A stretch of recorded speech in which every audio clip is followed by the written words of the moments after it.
आप कहते हो कि मंदिर से जाते समय नंदी के कानों में कहकर चले जाओ। बैठिए बैठिए बैठिए बैठिए। बहुत सुंदर प्रश्न है आपके, बहुत भाव से और आनंद से आपने करा, और जनमानस के कल्याण के प्रश्न है ये, केवल आपके लिए नहीं है, ये सबके लिए इतने जोरदार प्रश्न है। जो गलती भी करते होंगे तो उसको सुधार सकते। आपने कहा कि नंदी के कानों में कहना चाहिए।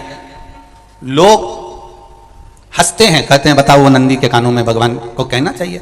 वैसे तो हम आपको एक बात बताते हैं कि दुनिया के लोग किसी दूसरे धर्म की कभी हंसी नहीं उड़ाते। दुनिया के लोगों को दूसरे का धर्म अच्छा लगता है। दुनिया के लोग सबसे ज्यादा हंसी उड़ाते हैं तो हमारे सनातन धर्म की ही उड़ाते हैं, और उसे खुद उड़ाते हैं, दूसरा उड़ाने वाला नहीं होता। दूर के ढोल हमें समझ में आते हैं, उसका धर्म हमें समझ में आ गया, उनके क्या है ऐसा है, आओ कुछ नहीं, उनके धर्म में ऐसा है, कितना आनंद हमें दूसरे के धर्म में लग रहा है, और हमारा सनातन धर्म हमको बुरा लगता है। हमारे सनातन धर्म हमें बुरा लगने लगा। अरे भाई, लोग कहते हैं कि नंदी के कान में कहते हो, ये कोई हमारे पुराणों में या शास्त्रों में लिखा है? भगवती बहन साहू, आपको धन्यवाद देना चाहूंगा और एक बात कहना चाहूंगा। जितनी भी शिव महापुराण के अंतर्गत चाहे उपाय जो बताए जाते हैं कि बेलपत्री ऐसे चढ़ाना, काली मिर्च ऐसे चढ़ाना, चावल ऐसे चढ़ाना, धतूरा का क्या महत्व है, शमी के पत्ते का क्या महत्व है, बेलपत्री के पत्ते का क्या महत्व है, ये जितनी भी बातें बताई जाती हैं ये सब पुराण के अंतर्गत से बताई जाती है। अब दुनिया के लोग इसको चाहे टोटका कह दें, चाहे दुनिया के लोग इसे टोना कह दें, पर पुराण से हटकर कुछ नहीं। और आप लोगों को अगर बोला है कि नंदी के कान में कहकर भगवान शंकर के मन में बात पहुंचे, तो ये क्यों कहा? तो ये भी हमारी शिव महापुराण में लिखा है, जलंधर के चरित्र में। कोई आपसे कहे कि नंदी के कान में बोलने से क्या होता है, ये जलंधर का चरित्र कह रहा है। मां पार्वती जी का हस्त कमल पकड़कर जलंधर लेकर जाने लगा, वृंदा का पति लेकर जा रहा। वृंदा तो भगवान की भक्ति में लीन रहती थी, उसको तो जलंधर को सबसे ज्यादा तकलीफ थी नारायण से, पर शिव के पास आ गया क्योंकि ईर्षा प्रवृत्ति। अभी कथा में कहा कोई कोई ऐसा होता है जिसको तुमसे बेर नहीं होता तो भी अंदर से ईर्षा जाग जाती है। कोई कोई ऐसा होगा जिसको अंदर से ईर्षा जागती है, अपने आप अंदर से ईर्षा जागती है, उसका कोई बेर नहीं, और ईर्षा जाग रही, भीतर से ईर्षा जाग रही। ना आप उससे मिले हो, ना कभी वो आप उसके सामने बैठे हो। कई लोग किसी ना किसी की बुराई करते हैं तो हम लोग पूछ भी लेते हैं, क्यों साहब उनसे मिलकर आए हो क्या तुम? कभी नहीं मिल किया, कभी उनका सामना हुआ नहीं हुआ, तो फिर बुराई क्यों कर रहा? एक ने कर दी थी इसलिए हमारे ध्यान में था तो हमने भी कर दी। लो, वो कुआं में डूब के मरेगा तो तू भी मरेगा का? नहीं। नंदी सामने बैठा है, गणेश जी को मालूम पड़ गया, कार्तिकेय को मालूम पड़ गया, मां पार्वती जी का हस्त कमल जलंधर ने पकड़ लिया और लेकर चला, मालूम पड़ गया। तब नहीं रहा गया। गणेश जी को क्रोध आ गया और गणेश जी महाराज आए, शिव जी को जगाने लगे। पिताजी पिताजी पिताजी कर कर जगाया, उठो पिताजी, पिताजी उठिए, पिताजी जागिए, पिता को जगा रहे हैं। भगवान शंकर नहीं उठे, तप में लीन थे। क्या करें हम? जलंधर के पास में इतना बल है, इतना बल है, और पिता की आज्ञा नहीं होगी तो हम कैसे मार देंगे इसको? मारने को तो मार दें। मां ने आज्ञा करी थी कि जलंधर उसको तारकासुर को मार दो, तो कार्तिकेय ने तारकासुर को मार दिया। शिव जी की आज्ञा नहीं तो हम इसको कैसे मारें? क्या करें? सब कुछ गणेश जी ने देख लिया, शंकर जी के ऊपर बहुत बहुत बहुत बहुत प्रार्थना कर कर देख ली, पर शंकर जी नहीं जागे। तब आखिरी में विनायक ने, गणेश ने, जितने लोग आस्था चैनल पर कथा सुन रहे हैं, जितने लोग फेसबुक यूट्यूब पर कथा सुन रहे हैं, इस बात को याद रखना कि नंदी के कान में कहने से क्या होता है, वो ये इस कथा से सीख लेना। आखिरी में गणेश जी को लगा किसको कहूं, शंकर जी भी तप में है, नंदी भी तप में है, मैं किसको कहूं? शिव जी को कह के कर थक गया, पिताजी को बोल बोल कर थक गया, पिताजी जागते नहीं। अब मैं किसको कहूं ये बात, किससे कहूं? विनायक गए सीधे अब नंदी के पास में। नंदी भी तप में लीन थे, शंकर जी की ओर मुख था, शंकर जी की ओर मुख था। गए और जाकर तुरंत विनायक ने नंदी के कानों में जाकर कहा, नंदीश्वर, मैया का हाथ पकड़कर जलंधर लेकर जा रहा है, पिताजी तप में लीन है, कृपा करिए ना। बस केवल नंदी के कान में कहा, गणेश जी दूर हट गए। नंदी के कान में कहा, शंकर जी के नेत्र खुल गए, शिव जी के नेत्र खुले। ध्यान देना जरा, इस शिव महापुराण की, आशुतोष शिव महापुराण की कथा, जो कथा यहां कही जा रही है, यह कथा पहले के चरित्रों में सुनने को नहीं मिली होगी। जरा ध्यान देना इस संवाद पर, जितने लोग आस्था चैनल पर, जितने फेसबुक पर सुन रहे हैं। सनातन धर्म की हंसी उड़ाने वाले कह देते हैं नंदी के कान में कहने से क्या होता है, नंदी के सामने जाकर बोलने से क्या होता है, नंदी के पास बैठकर बोलने से क्या होता है, नंदी के पास बैठकर शंकर जी का मात्र दीदार करने से क्या होता है, दर्शन करने से क्या होता है। वो अच्छे से समझ लेना, जो लोग सनातन धर्म पर उंगलियां उठाते हैं, वो अच्छे से समझ ले इस बात को।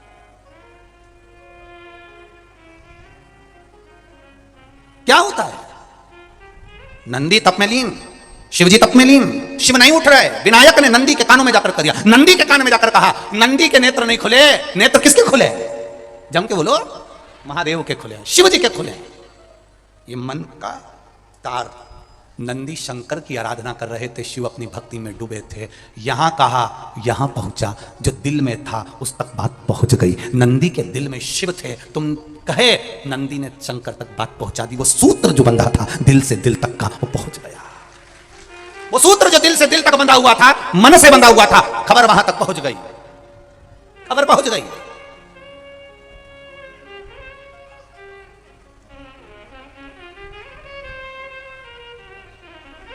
हम कई बार कहे आपको, आप लोगों ने सुना होगा शिव महापुराण में कि बहुत दुख हो जिंदगी का, बहुत दुख, तकलीफ। जैसे वो बहन ने लिखा, मेरे कर्जे में लदालूम हो गई, तकलीफ बढ़ गई, शरीर का रोग था, 15-20 साल हो गए, आराम नहीं। बेटे भी व्यसन में डूबने लगे, क्योंकि कर्जा बढ़ गया, टेंशन में रहेगा आदमी तो गलत संगत की ओर चला जाता। व्यसन में आदमी पड़ने लगा केवल टेंशन के चक्कर में। और आखिरी में हुआ क्या, शिव तत्व को जाना। आपसे भी निवेदन है, जब दुख की घड़ी अपार हो, समस्या बड़ी हो, बहुत तकलीफ हो, बहुत कष्ट हो, एक लोटा जल जब महादेव को चढ़ाने के लिए जाओ, चढ़ाकर 2 क्षण मंदिर के अंदर नंदी के पास 2 क्षण बैठकर मेरे महादेव को निहारना, अपने दिल की बात उसके पास में बैठकर नहीं भी कहोगे ना, तो नंदी के पास मात्र बैठ भी गए, उस नंदीश्वर के पास मात्र बैठ गए, तो वो तुम्हारे दिल की बात समझ जाएगा। कभी कभी बेटे के पास माता पिता मात्र बैठते हैं और बेटे का चेहरा देखकर माता पिता समझ जाते हैं कि बेटे को तकलीफ क्या है। बोलो सही है कि गलत है? बेटा नहीं कहता कि मैंने को कर्जा हो गया, बेटा नहीं कहता कि मैंने डब्बे में लगा दिया, बेटा नहीं कहता कि मैंने शेयर मार्केट में लगा दिया, बेटा नहीं कहता कि मेरा जमीन में पैसा डूब गया। मात्र बेटा बैठा है अपने माँ बाप के पास में, और माता पिता ने बेटे का चेहरा देखा और उतने में समझ गए कि बेटे को तकलीफ क्या है, बेटे को कष्ट क्या है, क्या तकलीफ है मेरे पुत्र को। बेटा, कथा का स्मरण, एक लाइन का स्मरण, आ बैठ मेरे पास, तुझे देखता रहूं, ना मैं कुछ कहूं ना, देखने में समझ आ जाएगा क्या है इसको, क्या बोल रहा है, क्या है।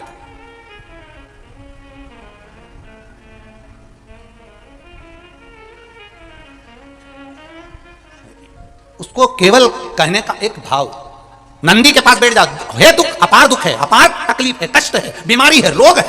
डॉक्टर ने कह दिया लीवर किडनी बेकार हो गया, डॉक्टर ने कह दिया कैंसर हो गया, डॉक्टर ने कह दिया ये तकलीफ ज्यादा हो गई, शरीर में गांठ पड़ गई, हो गया ना, शरीर है ना, हो गया। एक पत्र में एक बहन ने लिखा कि मेरे शरीर पूर्ण तरह से बेकार हो गया, यहां तक बच्चा दानी में गांठ तक पड़ गई, उसने पत्र में लिखा है।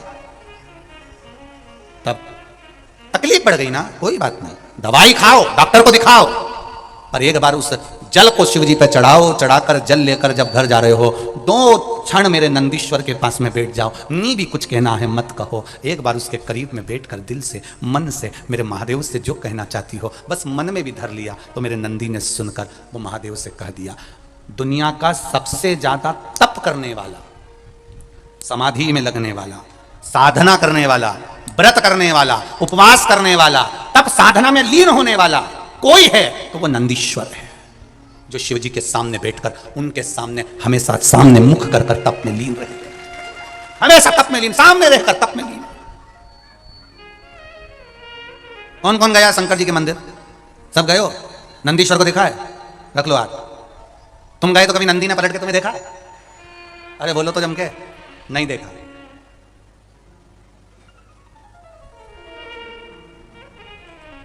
कौन सी कलर की साड़ी पहन के आई, कभी नंदी ने पूछा? नहीं पूछा।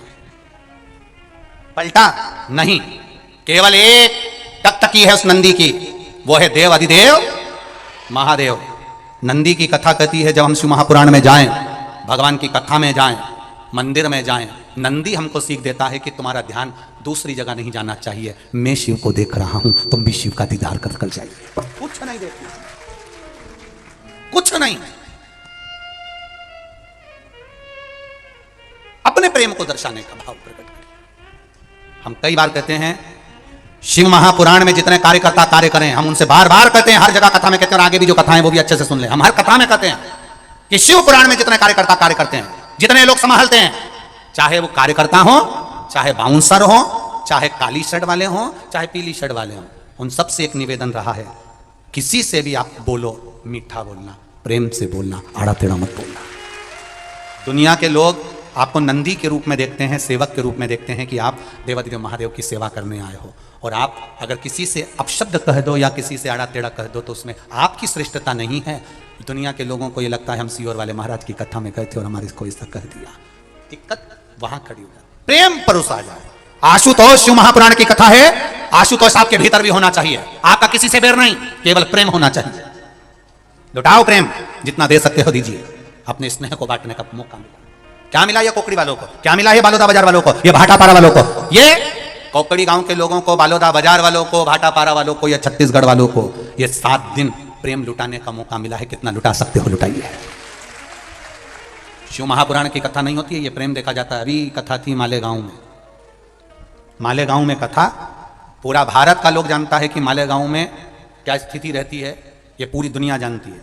उसके बाद भी मालेगांव के लोगों ने इतना प्रेम लुटाया कि एक धर्म का व्यक्ति नहीं, सभी धर्म के लोगों ने खूब खिलाया, खूब आनंद में रखा। केवल एक धर्म का नहीं, सारे धर्म आगे बढ़ गए, सारे धर्म अग्रण्य आ गए। प्रेम में वो बल होता। बहुत टेंशन था, बहुत टेंशन था लोगों को। मालेगांव में कथा, मालेगांव में कथा, मालेगांव में कथा, कैसे होगी, क्या होगा, कथा हुई। क्या भाव लोगों का, क्या हृदय, प्रेम लुटाइए, केवल प्रेम। सभी धर्म के लोगों ने प्रेम लुटाया। अभी ये कथा पूरी होना है, ये कथा पूरी होने के बाद में 13 जनवरी से कानपुर में कथा होना, पर भीड़ को देखते हुए जो कथा 13 जनवरी से कानपुर में थी वहां परमिशन नहीं दी गई है, इसलिए वो कथा 13 जनवरी की कैंसिल कर दी गई है। जो कानपुर वासी हैं वो ध्यान से सुने। होता है आओ, जहां दिल लगे। कई लोग कह रहे थे मालेगांव इतना ऐसा क्षेत्र जहां कथा, इतना प्रेम परोसा मालेगांव के लोग, लाखों लोग पहुंचे, पर सब धर्म का व्यक्ति वहां जुड़कर उसने सेवा का तल्लीनता प्राप्त करी। कोकड़ी वालों को मिला है मौका, कोकड़ी वालों को, छत्तीसगढ़ वालों को मौका मिला है। बार बार कथा का ये मौका नहीं मिलता अपने क्षेत्र में। अगर बालोदा बाजार में कथा हो रही है, आपके कोकड़ी में कथा, ये भगवान की कृपा से हो रही है, ये प्रभु की कृपा से हो रही है। क्या प्रेम लुटाना आपको, कितना प्रेम। हमारे सीहोर नगर में 16 फरवरी से 22 फरवरी तक रुद्राक्ष उत्सव हो रहा है। बाबा की ऐसी कृपा, पूरा सीहोर, एक एक समाज, एक एक धर्म का व्यक्ति लगा हुआ है।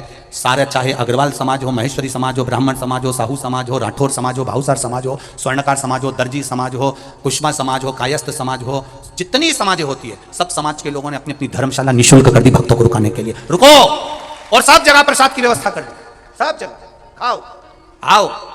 16 फरवरी से 22 फरवरी रुद्राक्ष महोत्सव में कितने लाखों लोग जहां पहुंच रहे हैं। भगवान का केवल एक रुद्राक्ष का महत्व, और कंकर शंकर की भूमि पर दुनिया के लोगों को जितना रुद्राक्ष का आनंद है, उतना लोगों को केवल शिवरात्रि के दिन फुलेरा दूज का जो महत्व है, वो फुलेरा दूज के महत्व को जानने के लिए केवल दुनिया के लोग वहां पहुंचते हैं, केवल फुलेरा का आनंद लेने। कितना महत्व है रुद्राक्ष महोत्सव, उसको जानो, लुटाइए।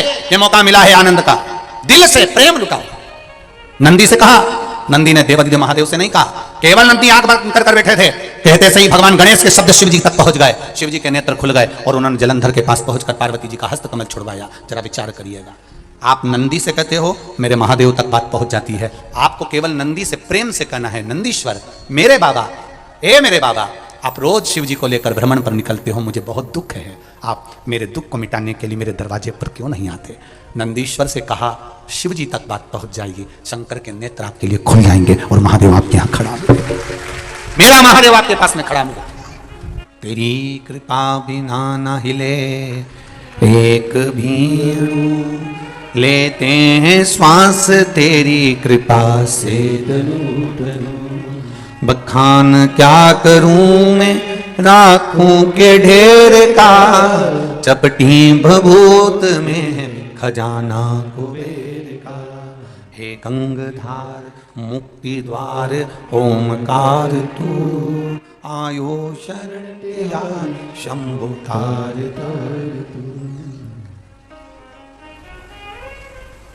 क्या क्या नहीं दिया हमें, मैं क्या बखान करूं। हम क्या बखान करें, वो क्या नहीं दे दिया। उसकी शरणागति में पहुंचकर, उसके चरणों में पहुंचकर, उसके सामने पहुंचकर, उसके दरवाजे पर पहुंचकर हमने क्या नहीं पाया। आप लोग जितने लोग भी इस औकड़ी गांव के अंतर्गत बैठकर कथा सुन रहे हैं या जयसवाल परिवार कथा करवा रहा है, आप लोग श्रवण कर रहे हैं, एक बात का स्मरण अपने भीतर रखिएगा। आप यहां तक आए हैं किसी दूसरे के कहने पर नहीं आए। आप अपना घर छोड़कर, अपना द्वार छोड़कर, अपना दरवाजा छोड़कर उसके दरवाजे तक आए हो, तो वो भी अपना कैलाश छोड़कर, बैकुंठ छोड़कर आपके दरवाजे तक जरूर आएगा, ये निश्चित है। आप उसकी चौखट तक पहुंचे हो तो वो भी आपके द्वार तक तो आएगा। बस आपका भजन आपका मूल है, आपका संकीर्तन आपका मूल है, आपका कीर्तन आपका मूल है, आपका मंत्र जाप आपका मूल है। जब तक श्वास रहे तब तक भगवत भजन का सुख है, जब तक दांत रहें तब तक खाने का सुख है, जब तक नेत्रों में रोशनी रहे तब तक मोबाइल चलाने का भी सुख है, लैपटॉप भी चला सकते हो, देख भी सकते हो। जब तक कानों में शब्द है तब तक सुनने का सुख है, जब तक घुटने में दम है तब तक चलने का सुख है, और जब तक घर में धन है तो दान करने का भी सुख है। उसी तरह श्वास चल रही है तब तक भजन में मन को लगाओ। ये पुलिस की नौकरी करने वाले जितने होते हैं, मिलिट्री की नौकरी करने वाले जितने होते हैं, कंपनी की नौकरी करने वाले जितने होते हैं, इनके पास में पद होता है तो ड्रेस काम करती है। बोलो करती कि नहीं करती? अगर मालूम पड़े कि ये रिटायर हो गए और रिटायर होने के बाद में ड्रेस पहन ले, पुलिस की पहन ले या मिलिट्री की पहन ले या फिर कोई कंपनी की पहन ले और जाकर रुआब दिखाएं, तो फिर कोई रुआब मानेगा? अरे बोलो तो रे, नहीं। पद है तो ड्रेस भी काम कर रही है। फिर आपका केवल आप जाके खड़े ही हो गए ना, तब फिर ड्रेस ने काम कर दिया। पद गया तो ड्रेस पहनकर कहीं पर भी घूम लो, वो काम नहीं करेगी। कुर्सी पर बैठे हो, जब तक तुम्हारा पद है तब तक तुम्हारे सिग्नेचर काम करेंगे। रिटायर हो गए उसके बाद में बैंक में जाकर बैठ भी जाओगे, कुर्सी पर बैठ भी जाओगे, एसपी, डीएसपी, कलेक्टर, टीआई, उसकी कुर्सी पर अगर बैठ भी जाओगे तो सिग्नेचर काम नहीं करेंगे, क्योंकि अब तुम रिटायर हो गए हो, आए हो, बैठो, मना नहीं है, और तुम्हारे सिग्नेचर किसी काम के नहीं है। अब तुम्हारे सिग्नेचर से कुछ नहीं होगा, तुम्हारे बैंक में से बस पैसा निकालो, धरो, यही काम का है। इसके सिवाय गवर्नमेंट के वहां काम का कुछ नहीं है। जब तक पद है तब तक सिग्नेचर काम का है, जब तक श्वास है तब तक ये शरीर काम का है, जिसको भगवत भजन में लगा सकते हो। इसके बाद इसका कोई मूल नहीं है। श्वास निकलने के बाद में, पद जाने के बाद में फिर ड्रेस किसी काम की नहीं होती। उसी तरह श्वास निकलने के बाद में यह शरीर किसी काम का नहीं होता। इस शरीर का कोई काम नहीं है, फिर ये बस प्राण गए और शरीर का कोई काम नहीं। अब तुम इसको काजल लगा लो, चाहे इसको लाली लगाओ, चाहे इस शरीर को मेहंदी लगाओ, चाहे महावुर लगाओ, चाहे इसका जूड़ा बनाओ। अब ये शरीर जब जलने के लिए जा रहा है, इसमें से श्वास निकल के फिर शरीर का कोई मूल तत्व नहीं। भगवान ने मौका दिया, उस मौके पर अगर आपने चौका नहीं लगाया, उस मौके पर अगर आपने छक्का नहीं लगाया, उस मौके पर यदि आपने कितना मौका मिलता है। एक ओवर में कितनी गेंद डाली जाती है? कौन ने कहा? एक ओवर में एक ही गेंद डाली जाती है, वही गेंद बार बार आती है।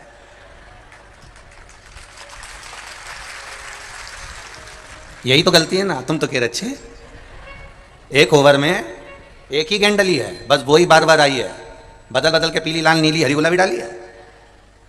तो फिर कैसे कह दिया तुमने? 6 थी एक ही, फेंकी 6 बार गई है, पर थी एक ही। महाराज, हमें भी बस यही पहचानना है कि हमारा मानव शरीर किस लिए मिला है। उस मानव शरीर को प्राप्त हमने कर लिया, पर उसमें करे क्या? हम इस मृत्यु लोक में आने के बाद हमको करना क्या है? इस मानव शरीर को प्राप्त करने के बाद हमें करना क्या है? हमें मिल तो गया, पर उसका उपयोग क्या है?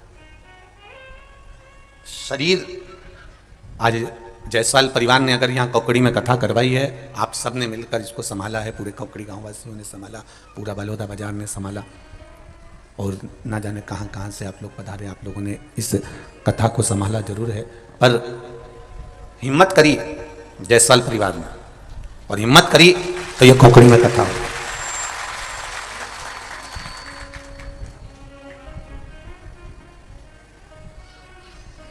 आप भी मन लगा लोगे, चित्त लगा लोगे, इस हृदय को, इस दिल को अगर परमात्मा से लगा बैठे तो फिर सोचना नहीं है। जिन्होंने कथा ली है, रामू जी ने, वेणुगोपाल जी ने, वेणु शंकर जी ने, और कृष्ण कुमार जी ने, रमेश जी जायसवाल जी ने, जिन्होंने कथा ली है, इनके हृदय में शिव ऐसा बैठ गया था कि इनको बीच में कई लोगों ने कहा, पूछना आप इनसे वेणु भैया से कि इनको कहा कि नहीं कहा कि देखो बहुत फैलारा होता है, कथा मत कराओ, बहुत फैलारा होता है ये कथा, कहीं शहर में करवा देते हैं, कहीं और जगह हो जाती है। पर इन्होंने नहीं, उन्होंने कहा नहीं, कथा तो होगी तो कोंकणी में ही होगी और कथा करवाएगा भी मेरा देवाधिदेव महादेव। विश्वास पक्का था, दृढ़ी था, भरोसा प्रबल था, इसलिए देवाधिदेव महादेव ने इस कथा को, बाबा ने इस कथा को संजो लिया और कराने के लिए अग्रणी हो गए। ये शिव तत्व है, ये शंकर जी की कृपा, योगर्धानी की कृपा।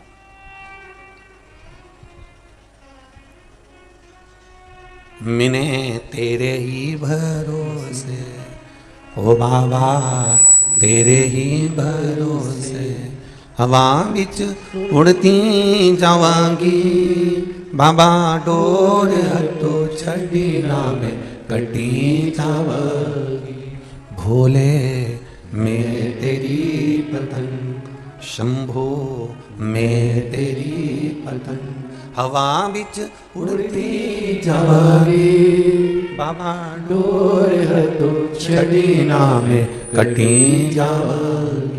भगवान की ये पावन कथा सुनने का मौका मिला है, सौभाग्य प्राप्त हुआ है। और कथा भी मिली तो आशुतोष शिव महापुराण की कथा, शिव जी का एक नाम और बड़ा विचित्र नाम,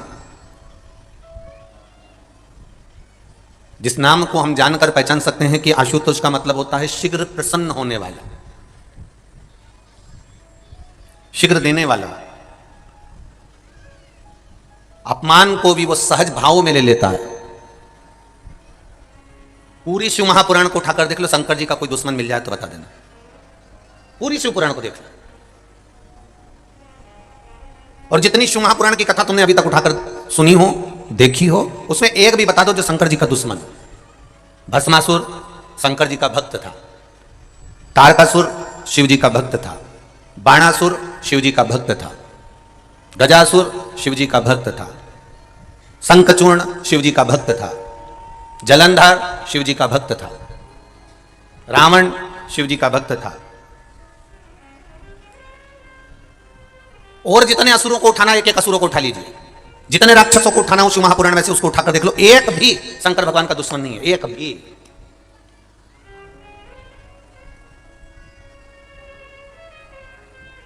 भस्मासुर, तारकासुर, तारकासुर के 3 बेटे तारकाक्ष, विदुम्माली, कमलाक्ष की किसी ने शंकर भगवान से दुश्मनी नहीं करी और न शंकर भगवान ने इनसे दुश्मनी रखी।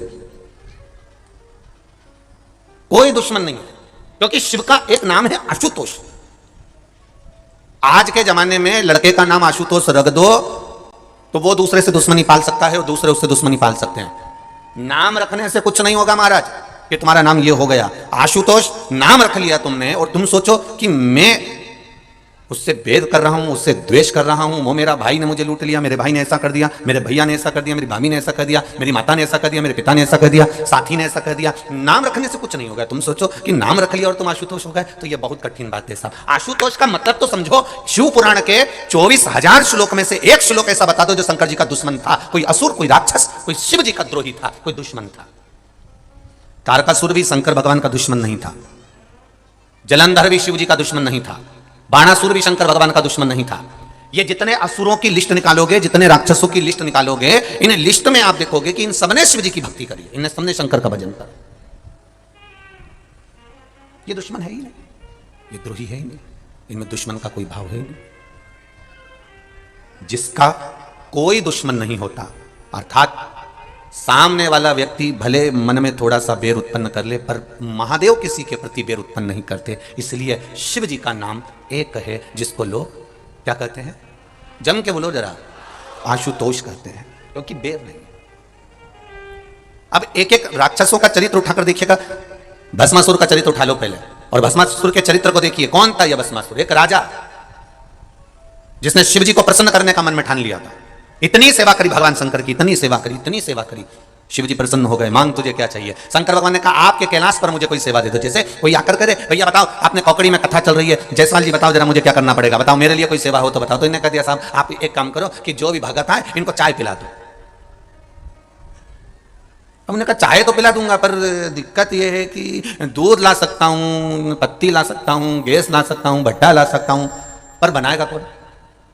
दिक्कत वहां खड़ी हो गई, पिलाएगा कौन? तो क्या पिलाने वाले तो यहाँ बहुत भगत हैं साहब, जो कथा सुनने आता है वो सेवा में लग जाता है, तो पिलाने वाला तो ढेर मिल जाएगा, पर बनाने की आफत है कि भैया। और बनाने वाला भी चतुर चाहिए, मालूम पड़े ज्यादा अदरक डाल देने दूध फटी गया, चाय पूरी फट गई, फिर क्या होगा? जो दूध लेकर आया था वही चिल्लाएगा तेरे को नहीं आती थी तो तूने बनाई क्यों? क्यों? किसने कहा तेरे को बनाने का? जाती ही नहीं है तो क्यों बना रहा? भस्मासुर ने भगवान देवकी महादेव से कहा, जितने लोग इस कथा को सुन रहे हैं आस्था चैनल पर, फेसबुक, यूट्यूब पर, जितने लोग इस कौकड़ी छोटे से गांव में हजारों की संख्या में, लाखों की संख्या में जितने लोग कथा श्रवण कर रहे हैं, ये तीनों डूमों में बैठकर, तीनों पंडालों में बैठकर, उनसे निवेदन करूंगा जरा ध्यान लगाकर सुनना। आशुतोष केवल नाम नहीं है, आशुतोष का गुण भगवान शिव के भीतर समाया है। वो आशुतोष का तत्व हमारे भीतर होना चाहिए, हमारे भीतर वो आशुतोष का तत्व होना चाहिए। क्यों कहते हैं? जिस लड़का और लड़की का संबंध टूट रहा है, अदालत में केस चल रहा है, जरा सी बात के पीछे तलाक की बात हो गई, तो क्यों कहा जाता है कि आशुतोष नाम से शंकर भगवान पर जल चढ़ाना प्रारंभ करो, वो ग्रस्त जीवन वापिस जुड़ जाएगा और परिवार एक हो जाएगा और दोनों में विवाद नहीं होगा। आशुतोष नाम में इतना फल है हमारे। केवल एक आशुतोष नाम का स्मरण कर लेना, आशुतोष नाम का केवल उच्चारण कर लेना कोई साधारणता नहीं है।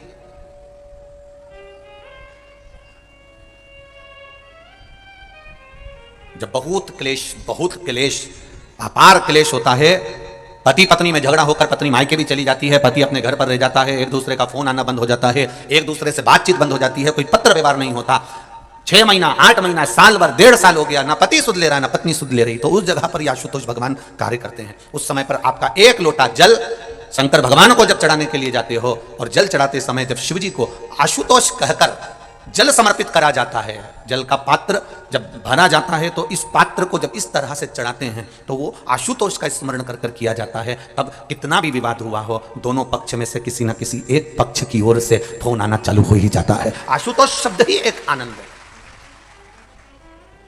आशुतोष उच्चारण ही एक सुख का उच्चारण।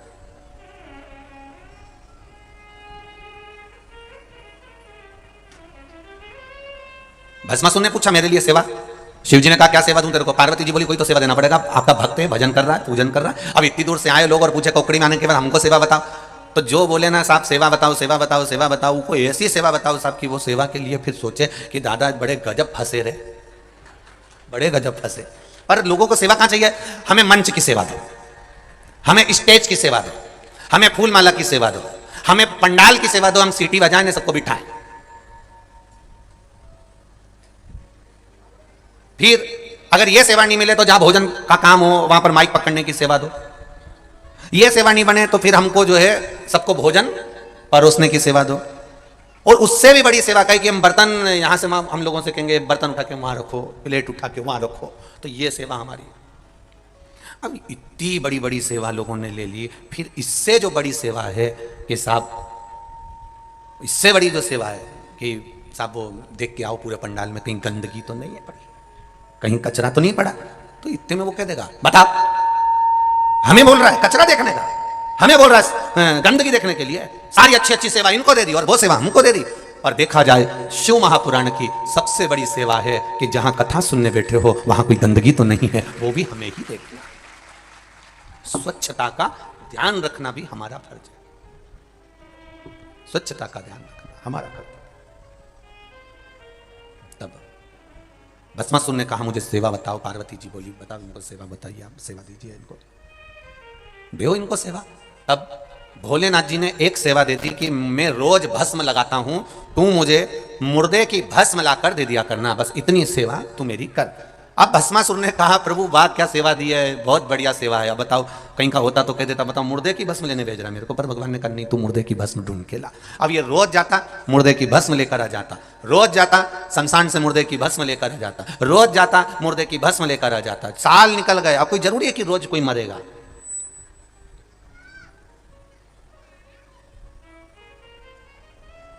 अब कोई जरूरी कि हर कोई रोज ही मरेगा है? भाई दूल्हा एक बार बनता है, दुल्हन एक बार बनती है,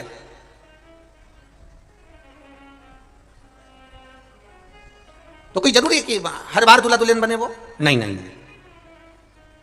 अब कोई मरा ही नहीं। भस्मासुर ने अपनी पत्नी से कहा, आज सवेरे से घूम रहा हूं पर कोई मुर्दे की भस्म ही नहीं बन रही, मिल ही नहीं रही।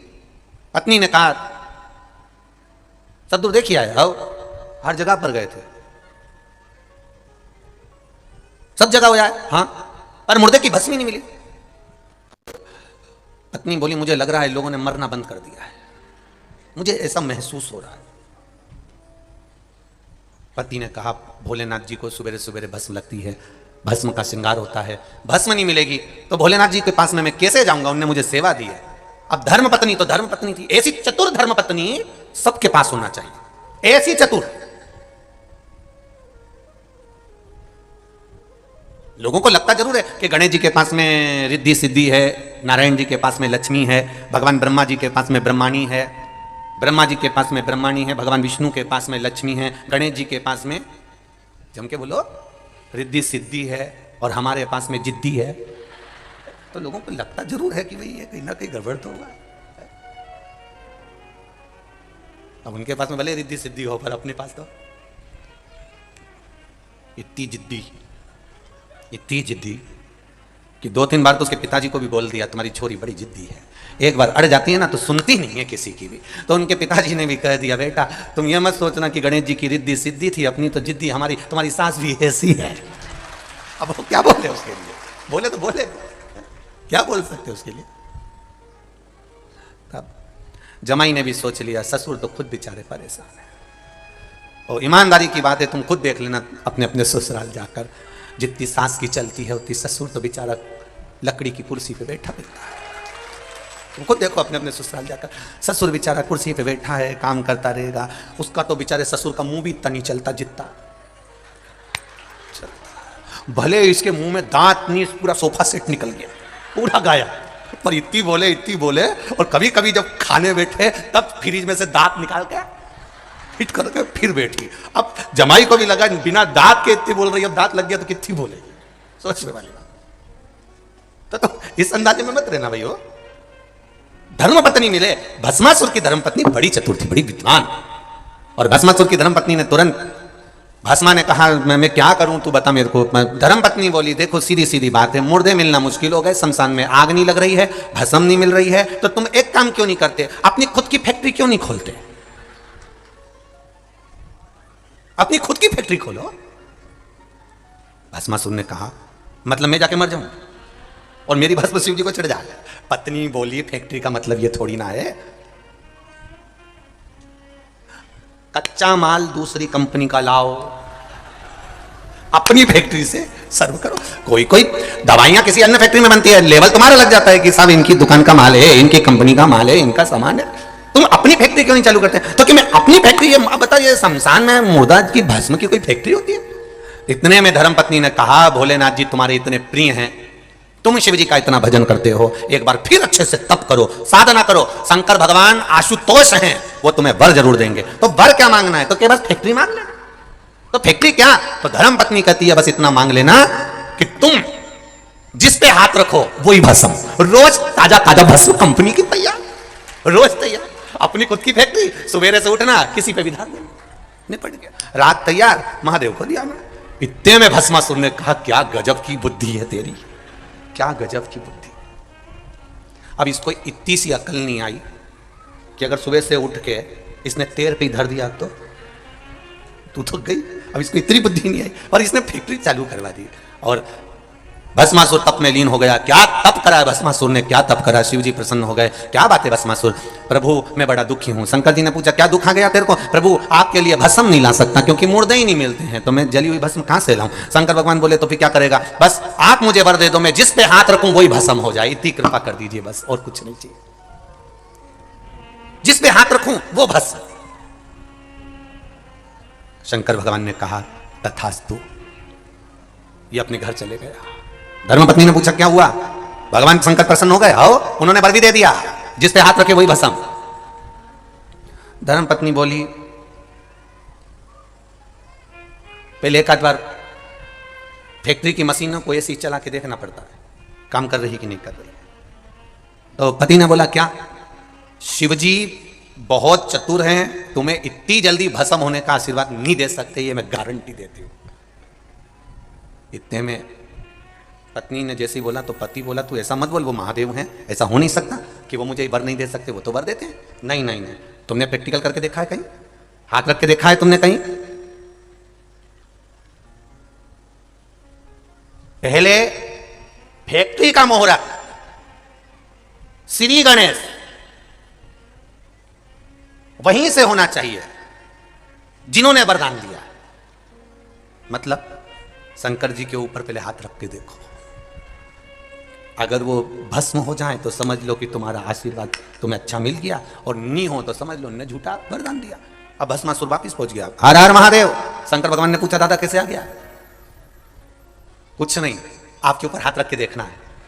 शिव जी बोले क्यों? शंकर भगवान बोले तू मेरे ऊपर हाथ क्यों रखना चाहता? बस मुझे देखना है कि आपने जो भस्म का आशीर्वाद दिया वो सही है कि गलत है, क्योंकि सुबह सुबह मालूम पड़े मैं गया ब्रह्म मुहूर्त में, मैंने जाकर किसी के ऊपर हाथ रख दिया और वो भस्म ही नहीं हुआ, और मालूम पड़े तुम्हारे लिए भस्म लाना और मिली नहीं, तो फिर मैं क्या करूंगा? इसलिए मैं तो आज ही प्रैक्टिकल करना चाहता हूं। शंकर भगवान बोले क्या करेगा? बस आप पर हाथ रखूंगा। शिव जी ने बोले मैं अब भी नंदी को बुलाता हूं। तो भस्मासुर बोला नंदी की क्या जरूरत है? शंकर भगवान बोले तुझे जरूरत नहीं, जरूरत मुझे। तुझे जरूरत नहीं है, बस नंदी की जरूरत मुझे है। तो तुम नंदी से क्या करोगे? शंकर भगवान बोले रुक तो जा। और जो शंकर जी ने डमरू खड़काया, जो डमरू बजाया, नंदी आया। शंकर भगवान बैठे नंदी पे, और नंदी पे बैठे और नंदी से बोले ऐसी जगह ले जा जहां ये भस्मासुर नहीं आए, ऐसी जगह। प्रभु कारण क्या है? शंकर जी ने कहा मैंने भस्मासुर को वर दे दिया कि जिस पे हाथ रखेगा वो भस्म हो जाएगा, वो मेरे ऊपर रखने आ रहा है। इतने में नंदी तो पहले ही भाग लिए, सबसे आगे नंदी और पीछे मेरे देवाधिदेव महादेव। शंकर जी ने कहा नंदी कहां जा रहा है? नंदी बोले प्रभु रुको, पूरे घर के लोगों को बता के आ रहा हूं कि भस्मासुर जहां मिले तो दूर हट जाना, इसके बाद तुम्हारे पास आ रहा हूं। सबको किया है। गणेश जी रिद्धि सिद्धि को लेकर चले, कार्तिकेय बाबा चले, पार्वती मैया चली देवाधिदेव महादेव के पास में। महादेव बोले पार्वती जी से तू क्यों आई मेरे पास में कि वो उस भस्मासुर को आपने वर दे दिया। शंकर भगवान बोले वो तो मैं निपट लूंगा, तू तो अंदर जा, तू चिंता मत कर। शिव जी अब नंदी के साथ भागे। महाराज भगवान नारायण ने देख लिया कि ये महादेव भागते हुए आ रहे हैं, बैठे थे आराम से, नारायण लेटे हुए थे। लेटे लेटे शंकर जी वहां पहुंच गए, लक्ष्मी जी चरण दबा रही थी। शिव जी को घबराए हुए देखकर भगवान विष्णु ने पूछ लिया आप यहां आज कैसे आना हुआ मेरे देवाधिदेव महादेव? शंकर भगवान बोले मैंने वरदान दे दिया। नारायण बोले आपकी तो आदत है वरदान देने की, ये तो आप पे बड़ी कृपा है, आपका नाम आशुतोष है, इसलिए आप वरदान दे देते हो, शीघ्र प्रसन्न हो जाते हो। आपने वर दे दिया, बड़ी प्रसन्नता की बात है, उसमें घबराना क्या? शंकर भगवान ने बोले कि मैंने जिसको वर दिया उसको भस्म होने का वर दिया कि जिस पे हाथ रखेगा वो भस्म हो जाएगा, तो उसमें टेंशन क्या है? भगवान शंकर बोले वो इधर ही आ रहा है। भगवान नारायण लेटे थे, बैठे हो गए। अभी लेटे थे, अब बैठ गए। बैठे और लक्ष्मी जी ने तुरंत भगवान विष्णु से कहा मैं अंदर जा रही हूं। नारायण बोले तू क्यों अंदर जा? भरोसा नहीं उसका, वो मेरे को देख के हाथ दे देता, इसलिए मैं चली गई। भगवान विष्णु ने उस समय पर फिर सुंदर स्त्री का रूप बनाया और उस भस्मासुर के साथ में नृत्य करते हुए हाथ सिर पर रखवाया। भस्मासुर स्वयं भस्म हो गया। देखिए भस्मासुर क्या द्रोही था शिव जी का? नहीं। तारकासुर को देखना, वो शंकर भगवान का द्रोही नहीं है। तारकाक्ष, विदुमाली, कमलाक्ष के शिव जी के द्रोही नहीं है। जितने हुए ये शंकर के द्रोही नहीं हुए, शिव के द्रोही नहीं है। भगवान शिव की कथा कर रही है। शिव का किसी से भेद नहीं है, भगवान शंकर का किसी से भेद नहीं। सबके प्रति मेरे देवाधिदेव महादेव का स्नेह, करुणा है, वात्सल्य है। मेरे देवाधिदेव महादेव का किसी से भेद नहीं है। जितना भेद 33 कोटि देवी देवताओं का रहा है देवताओं से, ऐसा भेद कभी मेरे महादेव का नहीं रहा किसी से। शिव आशुतोष कहला।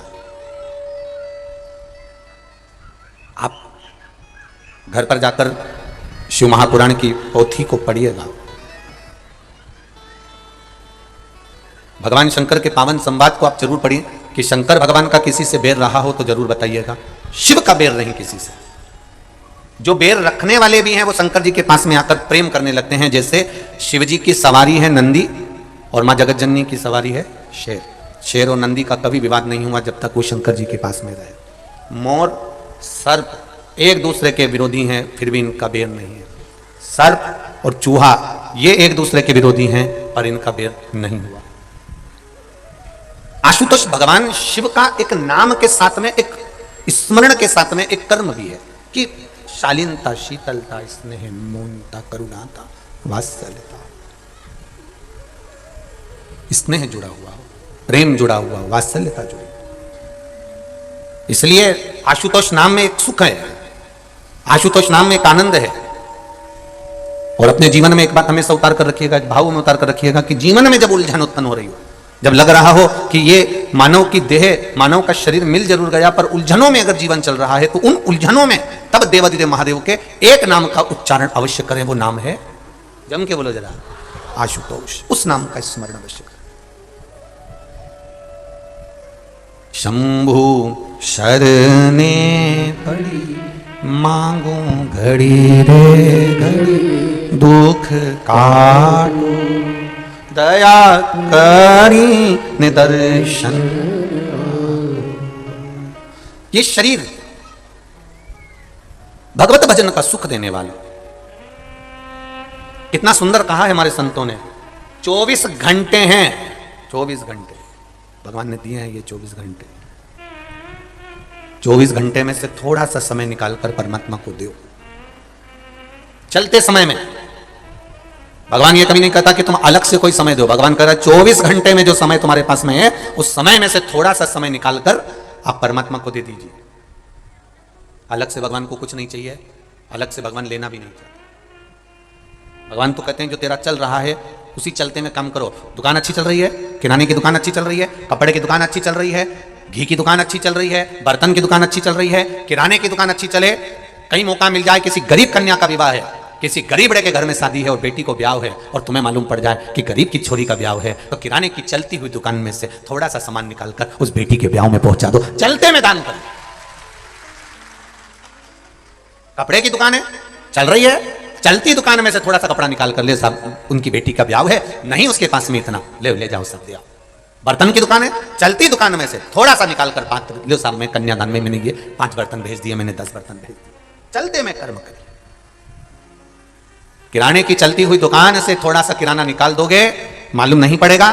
कपड़े की दुकान में से, चलती हुई दुकान में से थोड़ा कपड़ा निकाल दोगे, मालूम नहीं पड़ेगा। उसी तरह बर्तन की चलती हुई दुकान में से थोड़ा सा बर्तन निकाल दोगे, मालूम नहीं पड़ेगा। उसी तरह इन 24 घंटे जो चलते रहते हैं, इन 24 घंटे में से अगर 3 घंटा महादेव के लिए निकाल दोगे तो मालूम नहीं पड़ेगा।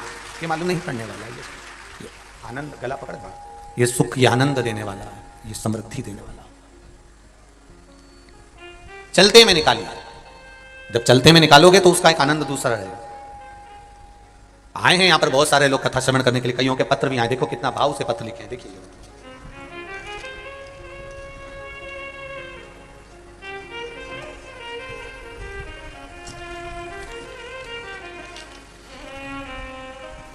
जानकी वर्मा, तुलसी मानपुर ग्राम, जिला रायपुर से आए हैं। कहीं बैठी हो तो हाथ हिलाइएगा, कहीं बैठी हो तो हाथ हिलाइएगा। आप ही हैं, दोनों हाथ हिला दो ऐसे, एक बार ऐसे हाथ हिलाओ। श्री शिवाय नमस्तुभ्यम। हाँ, इस तरह से हिला दो एक बार। हाँ ठीक है। श्री शिवाय नमस्तुभ्यम। मैं गुरु जी शंकर जी के क्या वर्णन करूं, क्या बखान करूं, क्या बोलूं गुरुदेव। एक लोटे जल का क्या बखान करूं। मेरे पति एक मानसिक रोग से ग्रसित हैं। 22 साल से उनका मानसिक रोग समाप्त नहीं हुआ। प्रतिदिन दवाई खाते हैं, ठीक से सो भी नहीं पाते थे। इस लॉकडाउन में आपकी शिव महापुराण की कथा सुनी और शंकर जी पर एक लोटा जल चढ़ाना प्रारंभ करा। एक बेलपत्री चढ़ाती, देवाधिदेव महादेव को चढ़ाना प्रारंभ करा। आप कहते हो सारी समस्या का हल एक लोटा जल है, तो मैंने भी सोचा कि अब लॉकडाउन में कथा आ रही है, कहीं जा नहीं सकते। और पति 22 साल से मानसिक रोग से ग्रसित थे, सोते नहीं थे, रात भर जगते रहते थे। हरकतें मानसिक रोग वाले व्यक्ति की क्या होती है ये आप भी जान सकते हैं। 22 साल से ये ग्रसित थे। तब मैंने शिव जी पर एक लोटा जल चढ़ाना प्रारंभ करा, एक बेलपत्री चढ़ाना प्रारंभ करा, और वो बेलपत्री चढ़ाकर लेकर आती, शिव जी का चढ़ा हुआ जल में लेकर आती और उनको देना चालू करा। कई बार उन्होंने नहीं भी खाया तो भी मैंने उनको खिलाया। बेलपत्र खिलाकर पानी पिला देती है। बाबा की कृपा ऐसी हुई गुरुदेव, अब वो धीरे धीरे ठीक हो गए हैं, उनकी दवाइयां बंद हो गई हैं और वो रात्रि को सोते भी हैं, और उनका जो मानसिक रोग था अब धीरे धीरे बाबा की कृपा से संतुलित हो गया, वो ठीक हो गया। गुरुदेव, मेरा एक पुत्र है, पिछले 7 वर्ष से उसकी नौकरी मेरे घर से बहुत दूर थी। मैंने बाबा से प्रार्थना करा, बाबा तूने मेरे पति को 22 साल जो मानसिक रोगी रहा, जिसको रात की नींद चली गई थी, रात भर बैठा रहता था, ऐसे 22 साल के रोगी को तू ठीक कर सकता है, तो मेरा बेटा बहुत दूर जॉब करता है, नौकरी करता है, ऐसी कृपा कर दे कि मेरे नज़दीक में उसकी नौकरी लग जाए। मैंने जल चढ़ाया, रोज जल चढ़ाती, घी का दिया लगाती और बाबा को एक दिन बेलपत्री पर लगाया हुआ शहद चिपका कर आ गई। गुरुदेव जिस दिन लगा कर आई उसके 15 दिन बाद ही मेरे बेटे का नौकरी में ट्रांसफर हो गया और मेरे गांव के पास में उसकी नौकरी हो गई। मैं बाबा को धन्यवाद देने के लिए आई। आनंद करो, श्री शिवाय नमस्ते। ये शिव है ओ घड़ी, तेरी कृपा बिना नहीं ले एक भी अणु, लेते हैं श्वास तेरी कृपा से तनु तनु। ये उसकी करुणा, उसकी कृपा, उसकी उदारता, उसकी दया, ये उसकी कृपा है, उसकी उदारता है, उसकी करुणा है।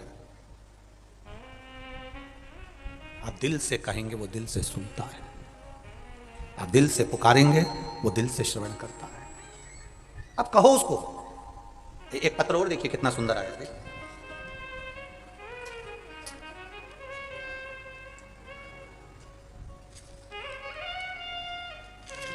पत्र तो सभी बहुत सुंदर सुंदर लिखे हैं।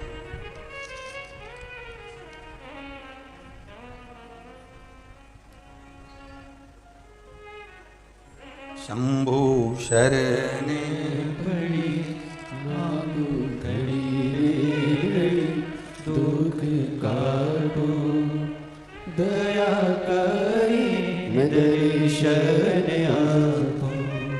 शंभु शरणे पड़ी मागु घड़ी घड़ी, दुख काटो दया करी दर्शन आपो। ओ दया करी दर्शन। मेरा नाम किरण सेन, पति मोहन सेन, ग्राम ओरेठी, जिला बालोदा बाजार, छत्तीसगढ़ से हूँ। कहीं बैठी हो तो हाथ हिलाइएगा, कहीं बैठे हो तो हाथ अवश्य हिलाएं, जहाँ कहीं भी बैठे हो हाथ हिलाइएगा। मेरा नाम किरण सेन, दोनों हाथ ऐसे हिला दो एक बार। श्री शिवाय नमस्तुभ्यम। मेरा नाम किरण सेन, पति मोहन सेन, ग्राम ओरेठी, जिला बालोदा बाजार, छत्तीसगढ़ से हूँ। मेरी उम्र 42 वर्ष है। गुरुजी मेरे शिव शंभू की महिमा का क्या बखान करूँ। मेरे बाबा महाकाल की महिमा का अनंत, महाकाल की कृपा अनंत और आनंद में है। गुरुदेव 16/9/2022 को डॉक्टरों के कहने पर MRI कराया था, क्योंकि मेरे शरीर में तकलीफ थी। मेरे कमर में आसनी पीड़ा हुई, मैं बिना सहारे के चल नहीं पाती थी, सहारे बिना रह नहीं सकती थी। MRI कराया, रिपोर्ट में बताया गया कि कमर के अंतर्गत में L5, S1, L4, L5 हड्डी दब गई है, नस दब गई है, नस चिपक गई है। डॉक्टरों ने कहा कि 2 दिन के भीतर ऑपरेशन कराना होगा, नहीं तो पैरालिसिस हो सकता है। मैं बिना सहारे के चल नहीं पाती थी। गुरुदेव मेरी तब घबराहट हुई और जानकर मैंने दवाई तो ली, जिसकी रिपोर्ट मैंने लगाई है डॉक्टरों की भी, आप रिपोर्ट भी देख सकते हैं। गुरुदेव मैंने दवाइयां लेना प्रारंभ करी। डॉक्टर ने कहा 2 दिन के अंदर ऑपरेशन कराना है। मैंने वो दवाई लेकर बाबा देवादिदेव महादेव को दी, बाबा कुंदकेश्वर महादेव का नाम लेकर दवाई लेना चालू करा और 1 लोटा जल और 1 बेलपत्र बाबा देवादिदेव महादेव को चढ़ाया। उस जल को और बेलपत्र को भी खाना प्रारंभ करा। गुरुदेव बाबा की ऐसी कृपा हुई, जिन्होंने कहा था डॉक्टर सामने कि इसका ऑपरेशन जरूरी है, 15 दिन के भीतर बिना सहारे के खड़ी हो गई। और आज मैं बिना सहारे के चलकर बाबा के धाम में या भाटा पा रखे इस बालोदा बाजार के नजदीक में शिव महापुराण की कथा को श्रवण करने के लिए आई हूं। बैठिए बहन। श्री शिवाय नमस्तुभ्यम। हर हर महादेव। ये शिव तत्व है, यह औघड़ी है। ये मेरा देवादिदेव महादेव है, ये मेरा शंकर करुणा सागर है। अब दिल से उसको पुकारेंगे वो दिल से सुनेगा, अब दिल से उसको कहेंगे वो दिल से स्वीकार करेगा। अब भाव से उसको कहेंगे वो भाव से सुनेगा। तेरी कृपा बिना ना हिले एक भी अणु, लेते हैं श्वास तेरी कृपा से तनु तनु। आप मानो उसको, आप भावों से दिल से रिझाओ। 1 लोटा जल, जम के बोलो जरा सारी समस्या का हल। केवल 1 लोटा आप लेकर उसके दाम तक पहुंच जाओ, उसके दरवाजे तक पहुंच जाओ, उसकी चौखट तक पहुंच जाओ। जब आप उसके दरवाजे तक पहुंच जाएंगे, उसकी चौखट तक पहुंच जाएंगे, उसके द्वार तक पहुंच जाएंगे, तो फिर वो स्वीकार कर लो। तेरे मंदिर में आना मेरा काम है और मेरी बिगड़ी बनाना तेरा काम है। पर मंदिर तक भी वही पहुंचता है, भगवान की भक्ति तक भी वही पहुंचता है जिसको भगवान पकड़कर बुलाता है, या जिसके भीतर परमात्मा ने श्रेष्ठ संस्कार माता पिता के विद्यमान होते हैं, वही शिवालय तक और वही शिव महापुराण तक पहुंच पाते हैं। ऐसे ढेर पड़े। अभी ये कोकड़ी से बालोदा बाजार कितना है, 2 किलोमीटर, 3, 4, 2, ठीक है। बालोदा बाजार भी तुम्हारा और कोकड़ी भी तुम्हारा, ठीक है। अब तुम भले, अब 2 किलोमीटर बालोदा बाजार, 2 किलोमीटर दूर यहाँ कोकड़ी बालोदा बाजार से। यहाँ बालोदा बाजार के भी लोग बहुत आए होंगे शिव महापुराण की कथा सुनने के लिए, पर अपने हृदय पर हाथ रखकर बोलना, इतने बड़े बालोदा बाजार से क्या पूरे की पूरे कथा में आ गए? क्या नहीं, आया वही है जिसको महादेव ने पुकारा है, वो यहां तक पहुंचा। सब नहीं आ सकते। कितना ही प्लान कर लो, कितना ही विचार कर लो, नहीं पहुंच सकते। पहुंचेगा वही जिसको मेरे बाबा ने खींच कर बुलाया। नारियल का पेड़ वहीं लगता है जहां नारियल के पेड़ के लायक जमीन हो। तुम कितना ही लगा लो, लगे ही नहीं। कोई इतना की इतना ही रहे। 25 बार देखा, सब पानी भी डाला, खाद भी डाली, सब कुछ डाला, पर ये नारियल का पेड़ बढ़ता क्यों नहीं है? साहब, नारियल का पेड़ लगाने के लिए नारियल के पेड़ जहां लगते हैं वैसी जमीन होना चाहिए। वैसी अगर जमीन है, वैसी अगर मिट्टी है, तो नारियल का पेड़ पनप जाता है। अब तुम यहाँ सोयाबीन लगाओ तो लगे, यहाँ तो धान की खेती होती है, क्योंकि यहाँ धान का गढ़ है, इसलिए यहाँ धान उत्पन्न होता है। सोयाबीन, गेहूं, आप मध्य प्रदेश चले जाओ, वहां साहब गेहूं होता है। पंजाब चले जाओ, हरियाणा चले जाओ, साहब गेहूं होता है। साहब वहां चले जाओ तो वहां सरसों होती है। साहब ऐसा जमीन का महत्व होता है कि जमीन कैसी है, भूमि कैसी है। जैसी जमीन होगी तो क्या साउथ चले जाओ, तो क्या साउथ जाओ तो वहां नारियल का पेड़ ही पेड़ मिलेगा। इतना बड़ा बड़ा नारियल का पेड़ है साहब, वहां तो केवल अपने आप ही नारियल का पेड़ उग जाता है, अपने आप लग जाता है। इधर भुसावल साइड चले जाओ तो केले केले हो, जमीन उसके लायक। तो इतने बड़े बालोदा बाजार में सब नारियल के पेड़ हो जाएंगे क्या? जमीन जिसकी ठीक है, भूमि, जमीन, मिट्टी जिसकी अच्छी है, नारियल का पेड़ वही होता है। उसी तरह शिव महापुराण की कथा में वही पहुंचता है जिसके माता पिता के संस्कार, जिसके माता पिता के संस्कार प्रबल होते हैं। मिट्टी ठीक है तो नारियल का पेड़ भी ठीक है। माता पिता ने संस्कार श्रेष्ठ दिए हैं, इसलिए वो संस्कारों के बल पर शिव महापुराण की कथा श्रवण करने के लिए पहुंच जाता है। संस्कार के बल लगाओ, कितना भी लगाओ। आशुतोष नाम के भगवान शंकर का किसी से बैर नहीं है, मेरे महादेव का किसी से भी नहीं। 2023 की प्रथम कथा,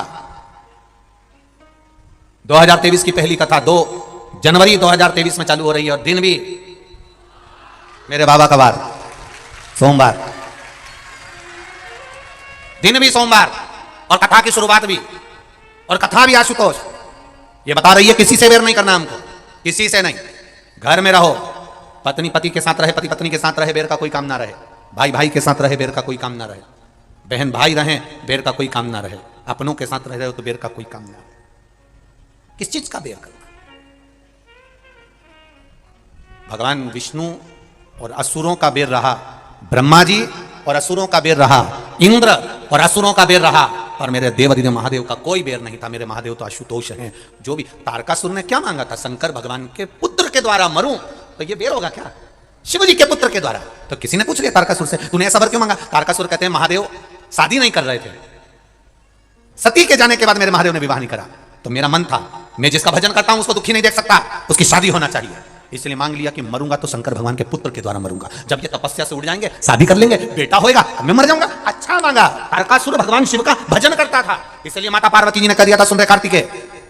तारकासुर को मारना मना नहीं, पर हृदय में बाण नहीं लगना चाहिए। वहां मेरा महादेव रहता है, मेरा शिव रहता है, मेरा शंकर रहता है। जिसका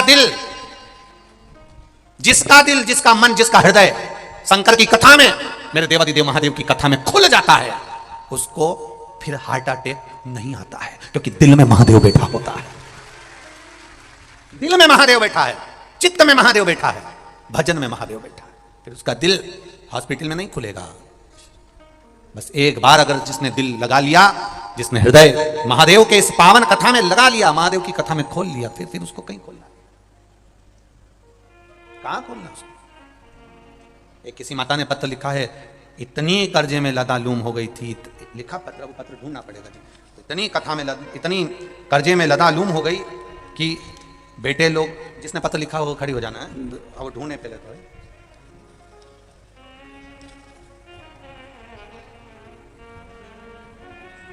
शंभु शरणे घड़ी रे काटो दया कर। गुरुजी, मेरा नाम अनसुईया साहू है, मेरे पति का नाम मोहन साहू है। मैं ग्राम दतान पलारी जिला बालोदा बाजार से हूँ। कहीं बैठी हूँ तो हाथ हिलाइएगा, कहीं बैठी हूँ तो हाथ हिलाइएगा, जहाँ भी बैठे हो। मेरा नाम अनसुईया साहू है, पति का नाम मोहन साहू है। मैं ग्राम दतान पलारी जिला बालोदा बाजार से हूँ। कहीं बैठी हूँ तो हाथ अवश्य हिलाएं। बैठी हैं, हाथ हिला दो एक बार ऐसा जरा। हाँ, दिख गई, ठीक है, ठीक है। पंडाल के बाहर हो, टेंट के नीचे, ठीक है, ठीक है। श्री शिवाय नमस्ते। मैं 15 से 20 साल से डॉक्टरों के पास इलाज के लिए घूम रही थी गुरुजी। सभी डॉक्टरों ने मेरे शरीर के लिए अलग अलग प्रकार की बीमारियां बताई। बच्चादानी में खराबी बता दी, टीबी बता दी, शुगर, यहां तक कि और भी ज़्यादा बीमारियां मेरे को बता दी। मेरे घर में इतना कष्ट था कि मेरे घर की खेती बिकने की नौबत आ गई। मेरे 2 बेटे हैं गुरुजी, टेंशन में मेरे 2 बच्चे रहने लगे और इतना टेंशन कर लिया कि वो गलत व्यसन की ओर भी चले गए। मेरे घर में पैसा भी नहीं था। मैं बहुत गरीब परिवार से हूँ गुरुजी, मेरा कोई सहारा नहीं था। हार गई, शरीर से भी धन से भी, सब कर्जे में लदालूम हो गया। जमीन भी बिकने की कतार पर आ गई। तब मेरे भोले बाबा ने मेरे को हाथ पकड़ा। 6 महीने से टीवी पर कथा सुन रही हूँ गुरुदेव, पर 6 महीने के पहले रो रो कर जिंदगी जो निकाली थी, केवल आपके कहने पर 1 लोटा जल लेकर जाती थी, अशोक सुंदरी वाली जगह पर चढ़ाकर, शिव जी पर चढ़ाकर आती थी। लाल चंदन और घी का दिया बाबा को लगाती थी। आपने कहा था बेलपत्री के वृक्ष के नीचे दिया लगाओ, वो लगाकर आती। रोज विनती करती, जमीन बची है, कर्जे में जा रही है, पूरी डूब रही है, बाबा बचा लो। मेरे बच्चे टेंशन में होकर मदिरा का पान कर रहे हैं, बचा लीजिए दादा। रोज बाबा से विनती करती, पशुपति व्रत करना प्रारंभ कर दिया। शरीर में रोग बहुत था। 6 महीने से लगातार कथा सुनकर बाबा को जल चढ़ाना प्रारंभ करा।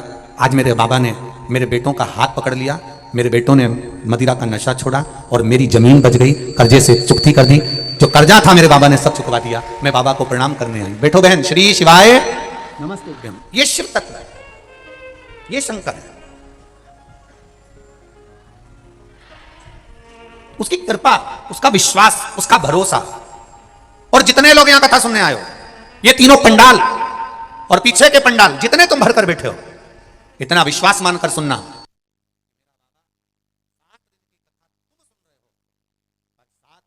श्रवण करने के बाद मेरा बाबा कितना देता है तो मेरा देवाधिदेव महादेव ही जान सकता है। जो लोग आस्था चैनल पर कथा सुन रहे हैं, जो लोग फेसबुक यूट्यूब पर कथा सुन रहे हैं, दिल से सुन रहे हो, दिल से। मेरा आशुतोष, जिसको दुनिया के लोग कहते हैं शीघ्र प्रसन्न होने वाला, आशुतोष का मतलब ही है शीघ्र प्रसन्न होने वाला। 1 लोटा जल चढ़ाया, प्रसन्न हो गया। चोर चोरी करने उसके ऊपर चढ़ गया, प्रसन्न हो गया। चोर अपना कपड़ा जलाकर चोरी का सामान ढूंढ रहा, प्रसन्न हो गया। इतना प्रसन्न होने वाला देवता दुनिया में कहां होगा? कहां?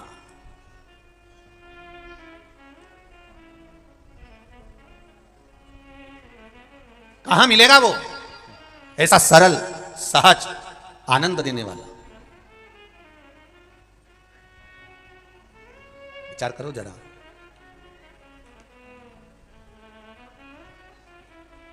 जलंधर वृंदा के पति, जिसका द्वेष भगवान नारायण के साथ में, भगवान नारायण के साथ जिसका द्वेष है, भगवान विष्णु के साथ में जिसका द्वेष है, शिव जी के साथ में जलंधर का द्वेष नहीं है। क्योंकि जलंधर हुआ कहां से? शंकर भगवान को क्रोध आया, अवधूत रूप धारण करा। अवधूत रूप के क्रोध को ब्रह्मा जी ने घोड़ा बनाकर समुद्र में डाल दिया और उससे एक बालक उत्पन्न हो गया जिसका नाम जलंधर था। तो शिव जी से बैर क्यों करेगा वो? शंकर भगवान से उसका कोई बैर नहीं। पर मारा किसने? मेरे शंकर भगवान ने मारा। क्यों मारा? क्योंकि मेरे देवाधिदेव महादेव से भगवान नारायण, भगवान ब्रह्मा, 33 कोटि देवी देवताओं ने जाकर कहा ये उत्पात मचा रहा है, धर्म नष्ट कर रहा है।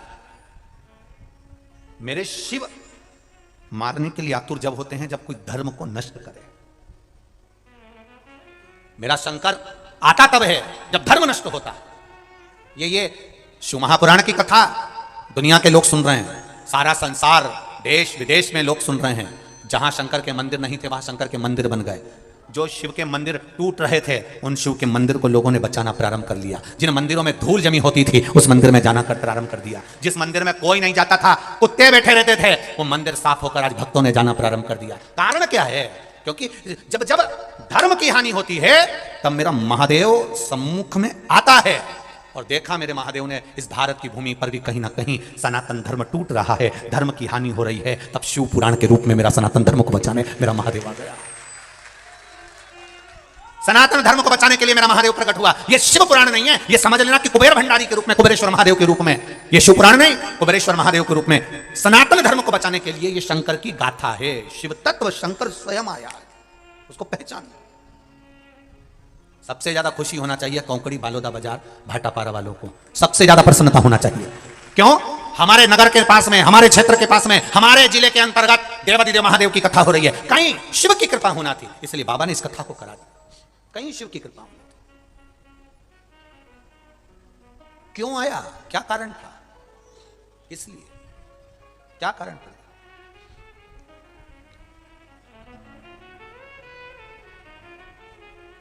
साहब, जलंधर का बेर महादेव से नहीं है, पर जब महादेव बैठ गए तब करने के लिए, जब महादेव तप करने के लिए बैठे, मेरे देव अधिदेव महादेव तप की मुद्रा में लग गए। नंदी को मालूम पड़ा कि मेरे भोलेनाथ आज काशी से घूम कर आए हैं, शरीर बहुत, मेरे देव अधिदेव महादेव काशी से आए हैं, तो जरूर अब दूर से आवे तो थक जावे, कैलाश आए हैं, लगा उनको जाऊं जरा पूछूं।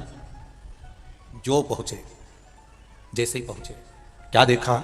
नंदी ने, पार्वती मैया तो अंदर थी, मेरे देव अधिदेव महादेव तप की मुद्रा में बैठे हुए थे। उनके शरीर से ओमनाथ हो रहा था, शरीर से ओमनाथ। नमः शिवाय, ओम नमः शिवाय, नमः शिवाय, ओम नमः शिवाय, नमः शिवाय, ओम नमः शिवाय, नमः शिवाय, ओम नमः शिवाय। पहले भी कथा में कहा, नारी नमः शिवाय से चालू करती है, वो सुना है कि नहीं सुना है? सुना है सबने? और पुरुष ओम नमः शिवाय से चालू करता है, दोनों में अंतर है। नारी क्या बोलती है? नमः शिवाय, ओम नमः शिवाय, नमः शिवाय, ओम नमः शिवाय। और पुरुष जो गुणगान करता है वो ओम नमः शिवाय, ओम नमः शिवाय, ओम नमः शिवाय, ओम नमः शिवाय। दोनों के गुणगान में अंतर। शिव बैठे हैं, मेरे महादेव बैठे हैं, कैलाश पर्वत पर विराजमान है, मेरे देवादिदेव महादेव शंकर आनंद के साथ बैठे थे, तप मुद्रा में थे, शब्द निकल रहा शरीर में से, ओम नाद निकल रहा शरीर में से, शरीर में से ओम नाद निकल रहा। नंदी ने जाकर देखा कि बाबा को उठाऊं, 2 बार नंदी ने आवाज लगाई, हर हर बोल बम का नारा है। बाबा एक सारा फिर आवाज लगाई, उठे ही नहीं, बाबा नहीं उठे, तो नंदी को लगा बाबा तप में बैठ गए। नंदी बाबा के सामने, बाबा ऐसे बैठे, नंदी उनके सामने आसन बिछाकर बैठ गया, वो भी बैठ गया। भोले बाबा लगे थे भजन में, नंदी लगा था भोलेनाथ के भजन में। ऐसा भजन नंदी ने किया कि मन का तार मेरे महादेव से जोड़ लिया। आज भी शंकर भगवान की जब प्राण प्रतिष्ठा होती है, शिव मंदिर में शंकर भगवान का शिवलिंग रखा जाता है, शिव प्रतिमा रखी जाती है, शिवलिंग रखा जाता है, तो नंदी जहां बैठता है, नंदी को जहां पर विराजमान करते हैं, उस नंदी के सामने से आज भी एक सूत्र बांधा जाता है, शिव जी के सामने तक। प्रतिष्ठा के समय पर ब्राह्मण देवता उस सूत्र को रखते हैं आज भी, प्राण प्रतिष्ठा के समय पर। वो सूत्र कौन सा है?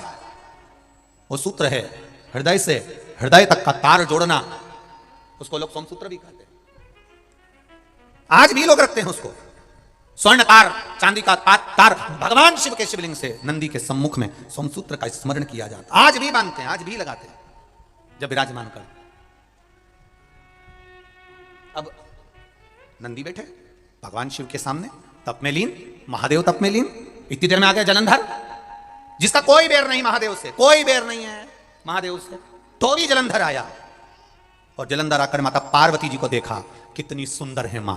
देखकर जलंधर ने माता का हाथ का स्पर्श करा। उस समय पर मां शिव का स्मरण कर रही थी, भगवान शंकर का स्मरण कर रही थी मां। कोई बैर नहीं है जलंधर से। और एक बात याद रखिए, जितने लोग आस्था चैनल पर कथा सुन रहे हैं, जितने फेसबुक यूट्यूब पर सुन रहे हैं, और जितने इस कौकड़ी गांव के अंतर्गत छत्तीसगढ़ में कथा सुन रहे हैं, मेरे धान के कटोरे में बैठकर आप लोग कथा का रसतत्व ग्रहण कर रहे हैं, एक बात का स्मरण जरूर रखिएगा, कोई कोई आपकी जिंदगी में ऐसा मिलेगा जिसका आपने कुछ नहीं बिगाड़ा, ना कभी उसको गाली दी, ना कभी अपशब्द कहा, उसके बाद भी वो तुम्हारा बुरा करने में ही लगा रहेगा, आपके लिए अपशब्द बोलने में ही लगा रहेगा, आपका हमेशा बुरा करने में लगा रहेगा। ना आपने कभी उसको गाली दी, ना कभी आप उसको पहचानते, ना कभी आप उससे मिले, ना कभी आप उससे जुले, और ना कभी आपने उसको देखा, केवल उसके बारे में सुना और अंदर से ईर्ष्या जागने लगी। कोई कोई ऐसा होता है। कर्ण की, राजा कर्ण की अर्जुन से कोई बैर था क्या? अरे बोले तो जम के नहीं। अर्जुन ने कभी राजा कर्ण को, दानवीर कर्ण को कभी अपशब्द कहा था क्या? नहीं। पांडवों ने कभी कर्ण को कुछ कहा था? एक शब्द पांडव नहीं बोले कर्ण के लिए, एक शब्द नहीं बोले। उसके बाद भी कर्ण, अर्जुन, नकुल, सहदेव, भीम, युधिष्ठिर से पैर रखता था। ऐसे कई हैं जो पहचानते ही नहीं है, जो आपसे मिले ही नहीं है, जो आपको जानते तक नहीं है, बस आपकी प्रशंसा सुन नहीं सकते और उनके मन में ईर्ष्या जागृत हो जाती है। समझ लेना, ये जलंधर जैसी औलादें बहुत सारी हैं, बहुत। कितना बड़ा संवाद है शिव महापुराण का, कभी ध्यान से सुनिएगा। स्वयं माता लक्ष्मी ने भगवान नारायण से कह दिया था, स्वयं रुक्मणी जी ने भगवान कृष्ण से कह दिया था, रुक्मणी जी भगवान कृष्ण से कह दिया एक बार, ठाकुर मेरे लाडले मेरे कृष्ण, आपसे एक बात कहना चाहती हूं। भगवान ने कहा बोल, क्या कहना चाहती रुक्मणी? रुक्मणी जी कहती हैं मैं ये कहना चाहती हूं कि कर्ण इतना बड़ा दानवीर था, इतना दान देता था, इतना बड़ा दानवीर कहलाता था, कर्ण जैसा कोई दानी नहीं हुआ संसार में। अर्जुन भी उसके आगे फीका था, अर्जुन भी उसके आगे फीका था। फिर कर्ण जब इतना बड़ा दानी था तो ऐसी मौत क्यों मरा? कीचड़ में, खड्डे में उसका रथ का पहिया जाता है, वो गिर जाता है और बाणों से छन्नी हो जाता है। क्या कारण क्या है? भगवान कृष्ण से रुक्मणी जी पूछ रही है कि कर्ण इतना बड़ा दानवीर था, इतना बड़ा पुण्यात्मा था, इतना सत्कर्मी था, फिर खड्डे में गिरकर, पानी के खड्डे में गिरकर मरा। कारण क्या था? क्या कारण था? कई लोग कहते हैं वो तो बहुत भजन करता है, एक्सीडेंट हो गया, मर गया। इतना बड़ा भजन करने वाला, उसके साथ ऐसा कैसे हो गया? वो तो बहुत दान करता था, इतना अच्छा था, ऐसा मर गया। बताओ बेचारा इतना अच्छा था और इस तरह से मरा। हमको दया आती है तो रुक्मणी जी को क्यों नहीं दया आई? माता रुक्मणी के हृदय में यह बात पहुंच गई और रुक्मणी जी ने भगवान द्वारकाधीश से पूछा। आज हस्तिनापुर जाने से पहले आपको बताना पड़ेगा कि राजा कर्ण ने ऐसा कौन सा कारण कर दिया था जो राजा कर्ण इस तरह से मरा है। वो तो दानवीर था, पुण्यात्मा था, इतना दान देता था, इतना सत्कर्म करता था, फिर ऐसा क्यों मरा है? भगवान द्वारकाधीश ने कहा रुक्मणी तुम नहीं जान सकती, तुम्हें क्या बताऊं? नहीं, रुक्मणी जी बोली तुम्हें बताना पड़ेगा। तब भगवान कृष्ण ने कहा रुक्मणी एक कारण सुन, दानवीर है ना कर्ण, बहुत दानी है ना कर्ण, खूब दान देता है ना कर्ण, हाँ, तो उसकी मौत ऐसे कैसे हो गई? रुक्मणी, अभिमन्यु चक्रव्यूह के अंदर फंसा था, बाण उसके शरीर में लगे हुए थे, कौरव हंस रहे थे, कर्ण के चरणों में अभिमन्यु पड़ा हुआ था और अभिमन्यु ने कहा था राजा कर्ण से तुम दानवीर हो, मैं मर रहा हूं, थोड़ा सा पानी पिला दो, बस प्यास लग रही है, मरते समय मरना है मेरे को, निश्चित है। राजा कर्ण को गुस्सा आया। जो पानी की छाजल, छाजल जानते हो, एक कपड़े की होती थी, उसमें पानी भरा होता था। देखिए किस किसने देखी है वो छाजल? देखिए ट्रकों पे बहुत टंगी रहती है वो, गेट पर गर्मी के समय पर, उसमें ठंडा पानी रहता है, हवा में टांग दो तो कपड़े की होती है, उसमें पानी भरा होता है, ऊपर से ऐसा लगा होता है छाजल। अपन उसको आज के जमाने में कह दो बोतल पानी। राजा कर्ण के पास में पानी की बोतल रखी थी, छाजल पड़ी थी। अभिमन्यु ने कहा मुझे बहुत प्यास लग रही है, मैं मर रहा हूं, आप लोगों ने मुझे बाण मार दिया, मैं मर रहा हूं, पर प्यास लग रही है, पानी पिला दो, थोड़ा सा पानी पिला दो, थोड़ा सा पानी दे दो। दानवीर कर्ण, थोड़ा सा पानी दे दो। दानवीर कर्ण ने छाजल में लात मार दी, पानी की बोतल में लात मार दी, पानी की बोतल का पानी नीचे गिर गया। अर्जुन पानी को देख देख कर तड़प तड़प कर मर गया, मर गया। भगवान कृष्ण ने रुक्मणी जी से कहा जिंदगी भर उसने सोना दान करा हो, चाहे चांदी दान करी हो, चाहे हीरा दान करा हो, पर मरने वाले व्यक्ति को एक बूंद पानी नहीं पिला सका, तो इससे बड़ा पापी कौन होगा? जिस पानी को मांग कर अभिमन्यु मरा है, उसी पानी के खड्डे में ये गिरकर मरेगा। ये कर्म का दंड है, भोगना पड़ेगा। ये कर्म का दंड है, भोगना पड़ेगा। और जिस छाजल का पानी गिरा था, वो छाजल के पानी पर जब रथ चलना प्रारंभ हुए, वहां खड्डा होते गया, खड्डा होते गया, खड्डा होते गया, खड्डा होते गया, और अभिमन्यु जिस छाजल के जल के खड्डे से खड्डा हो गया रथ चल चल के, और कर्ण रथ भगा रहा था, खड्डे में रथ गिर गया और कर्ण नीचे गिरा और मारा गया। देखिए उस पानी ने कितना कमाल कर दिया, एक बूंद पानी प्यासे को नहीं पिला सकता। प्यासे जोड़ जोड़ जोड़ जोड़ के मर गए, अंत में इतने बड़े फोटो घर में और दुकान में टंग गए। क्या करा जिंदगी में? केवल जोड़ा, जोड़ा पत्नी के लिए, जोड़ा बच्चों के लिए, 4 व्हीलर गाड़ी बच्चों के लिए, पत्नी के लिए, परिवार के लिए, कुटुंब के लिए, दुकान 1 से 4 कर ली, 4 से 6 कर ली, व्यापार बढ़ाते गए, व्यापार बढ़ रहा है, उम्र बढ़ रही है, पर भजन घट रहा है। भजन मत घटने देना। 24 घंटे भगवान का भजन नहीं कर सकते, मत करो। 1 लोटा जल लेकर महादेव के मंदिर में चले जाना, 5 मिनट लगेंगे, श्री शिवाय नमस्तुभ्यम कहकर चढ़ा देना, बस उसके दरवाजे से होकर आ जाना। वो 5 मिनट तेरे 5 वर्ष की जिंदगी को संवार देंगे, ये निश्चित है। 5 मिनट से ज्यादा नहीं लगता, 5 मिनट 10 मिनट। मंदिर अगर दूर होगा तो 10-12 मिनट लगेंगे। वैसे तो मुझे विश्वास है कि छत्तीसगढ़ की पावन धरा पर आप लोग कथा सुन रहे हैं, और जितने लोग आस्था चैनल पर, फेसबुक, यूट्यूब पर सुन रहे हैं, ये मेरा विश्वास कहता है, जहां जहां रह रहे हो वहां दूसरे भगवान का मंदिर मिले चाहे नहीं मिले, पर पेड़ के नीचे, ओटले पर, कहीं ना कहीं तुम्हारी सोसाइटी में, कॉलोनी में, मंजिल में, कहीं ना कहीं तो छोटा ना छोटा शिवालय जरूर होगा। वहां 1 लोटा जल चढ़ाना प्रारंभ करो, कटेगा दुख, काटेगा मेरा बाबा, आएगा बाबा आएगा। अभी कथा में कहा था, मालेगांव की कथा में, बच्चे को डराना हो तो कहे तो बाबा आ गया, बच्चा रोना बंद कर देता है। उस तरह दुख बहुत हो और तुम्हें लग रहा है कि बहुत दुख है, तो याद रखना बाबा, जम के बोलो, आएगा बाबा आएगा। तो बच्चा रोना बंद कर देता है, बाबा आएगा, ये सुनकर हमारा दुख भी कट जाता है कि मेरा शंभू मेरे साथ में है, मेरा शंकर मेरे साथ, मेरा ओघड़ी मेरे साथ में।